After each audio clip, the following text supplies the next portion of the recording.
Hey folks, this is Rhykker, bringing you a Diablo 3 Reaper of Souls guide to a Crusader Roland set build that is sweeping the world of Sanctuary. Get it? Because Roland uses sweep attack?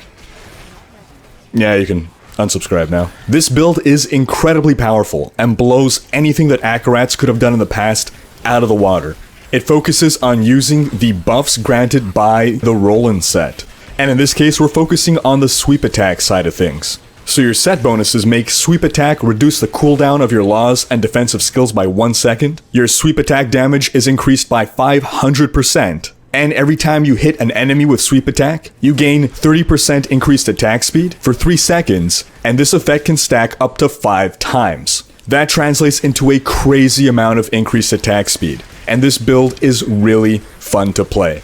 Let's take a look at the skills. First off, we have Sweep Attack, Trip Attack. This is your primary attack skill. It deals damage in a nice area in front of you.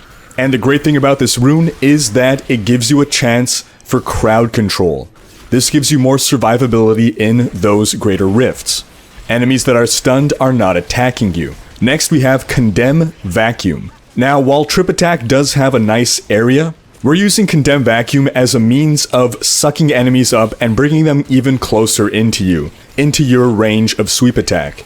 Condemn deals roughly 1,000 damage, but sweep attack, with Roland's, is dealing about 3,000 damage per attack. And with that attack speed buff, it's attacking very often. So Condemn's 1,000 damage on a 15-second cooldown isn't really appreciable, but we're using it for that vacuum rune. This really helps with your efficiency. You want sweep attack to be hitting as many enemies as possible. First off, for reasons of time and resource efficiency, but for other reasons that we will get to as well. Next, we have Iron Skin, Steel Skin. This is a purely defensive option, and Roland's makes sweep attack reduce the cooldown on it. So you'll be able to pop this a lot more often than 30 seconds.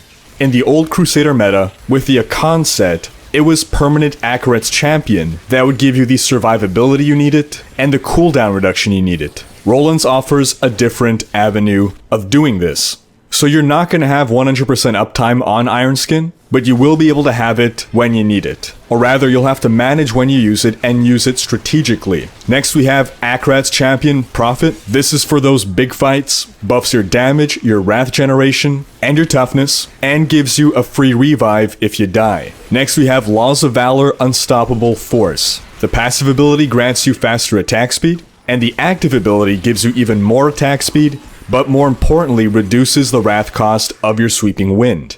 And this is another skill whose cooldown will be reduced by the Roland set. Then we have Steed Charge, Draw, and Quarter. As you're going through a greater rift, because you want to be maximizing the number of enemies that you're hitting, you're sometimes going to want to use your Steed Charge to pull enemies along with you. Bring them forward, bring them into another group of enemies, so that again, you're getting the most out of every sweep attack. And Steed Charge also remains a defensive option, of course, but that rune Drawn Quarter really gives you a lot of utility if you're able to make clever use of it. For our passives, we have Finery. That's just a flat damage and toughness boost. Holy Cause makes you deal 10% more damage. Heavenly Strength allows you to wield a two-handed weapon in one hand, which we need to do for this build. And Indestructible gives you that free res. Onto our gear. First off, you need all 6 pieces of Roland set. On your shoulders, you want defensive stats plus cooldown reduction. On your helm, ideally you want strength, critical hit damage, sweep attack damage, and a diamond.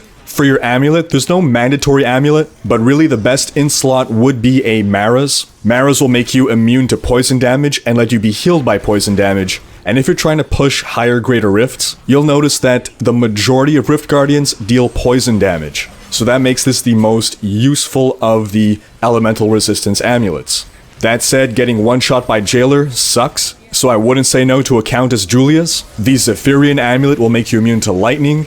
The Flavor of Time allows you to gain an additional stat on your amulet. So while your ideal stats are normally lightning damage, critical hit damage, and critical hit chance, or barring that, strength, crit, and crit, the Flavor of Time allows you to gain an additional stat, in which case you'd want lightning, crit, and cooldown. For your gloves, you want strength, crit, and then for your last stat, most people go with vitality, but if you want, you can try subbing that out for cooldown reduction or even attack speed. For your chest, you want all defensive stats, Vitality and percent life are good choices. You can sub out percent life for reduced damage from elites, or you can even reroll one of your secondaries for one of those reduced damage affixes. For your wrists, you want Ancient Parthen Defenders. If you want to push the highest Greater Rifts, these are non-negotiable. As a special property, each stunned enemy around you reduces your damage taken. What does Trip Attack do? It's going to be stunning enemies. We need this for survivability. And you want the standard loadout of stats, elemental damage, strength, vitality, and critical hit chance. For your rings, you're going to want a Convention of Elements. Now what this does is grant up to 200% increased damage to a single element for 4 seconds. And this effect rotates through the elements available to your class. So as a Crusader, that's going to be fire, holy, lightning, and physical. So you might ask, what good is a buff that is only up a quarter of the time? 4 elements, our main attack power is lightning based, so we're only gaining that 200% bonus a quarter of the time. Well, if you average that out over the course of a run, a 200% bonus a quarter of the time works out to a 50% bonus all the time.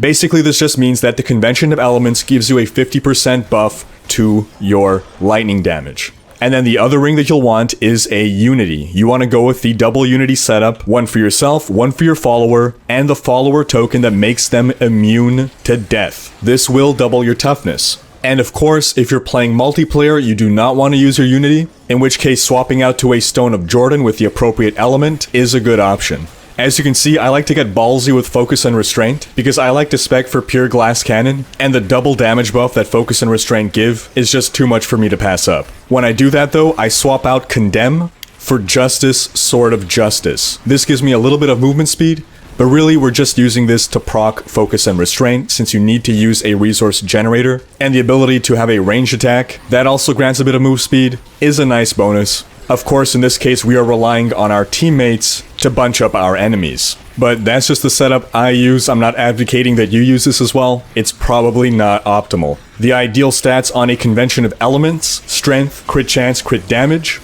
Ideal stats on a Unity: Crit Damage, Crit Chance, Elite Damage.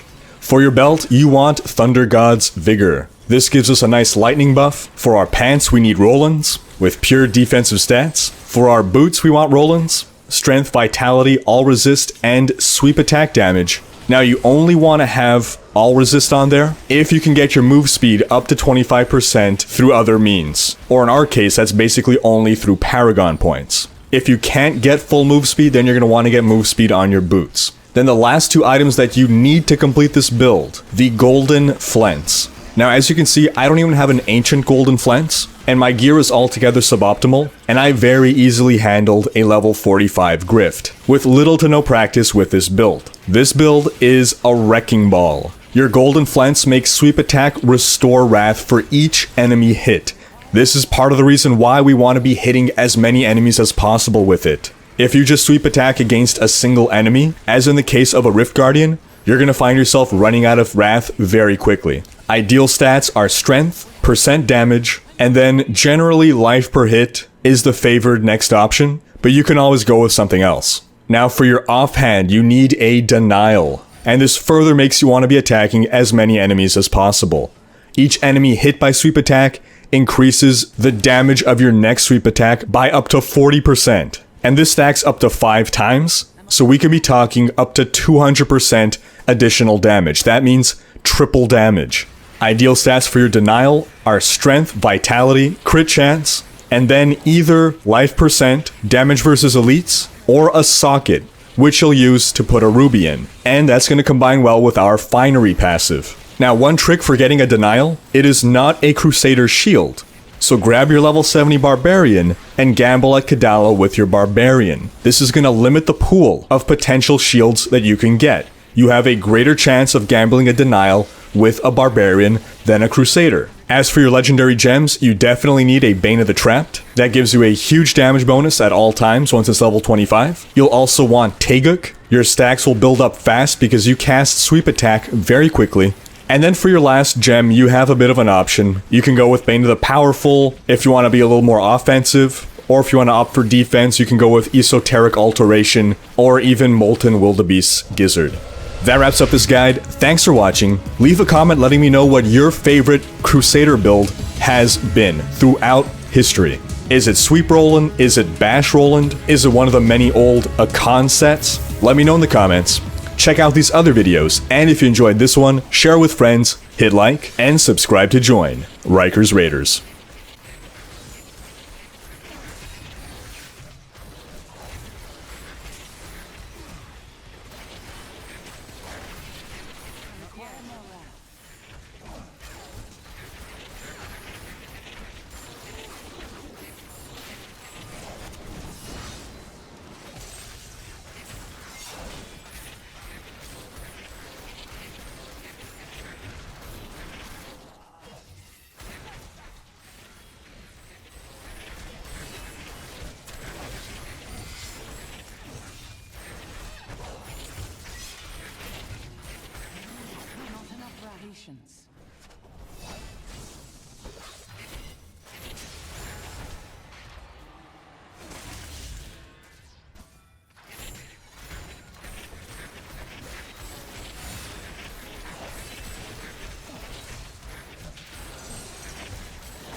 I wish I could do that.